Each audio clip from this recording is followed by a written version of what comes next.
Ô musulmans, les gens de la communauté islamique vivent de nos jours en menant une bataille difficile, en faisant face à l'invasion d'une vie moderne, d'une civilisation occidentale matérialiste, d'un progrès déshonorant, sans vertu, sans bonne qualité et sans aucune moralité, un progrès en chute, une civilisation en déclin. Elle n'est que problème, malheur, mal, corruption, désobéissance, trouble, diffamation, assassinat, suicide, enlèvement, fatigue, homosexualité et alcoolisme. La voix est inconstante, l'affaire est trouble, le corps est fatigué, l'esprit est agité.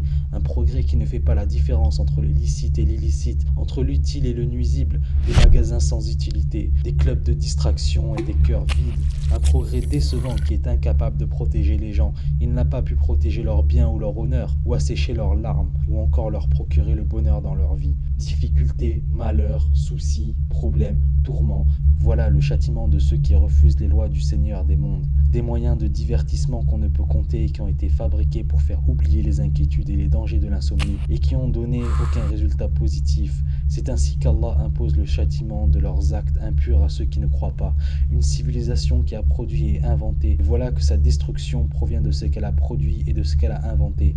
Elle a fabriqué des moyens d'égarement et de destruction. Et ils ne se détruisent inconsciemment que par eux-mêmes. Allah, qu'il soit exalté, a dit aussi: penses-tu que la plupart d'entre eux entendent ou comprennent? Ils savent une simple apparence de la vie d'ici-bas. Quant à la vie ultime, leur attention est totalement détournée. Voilà quelques particularités de leur société mécréante et de leur progrès plein de corruption.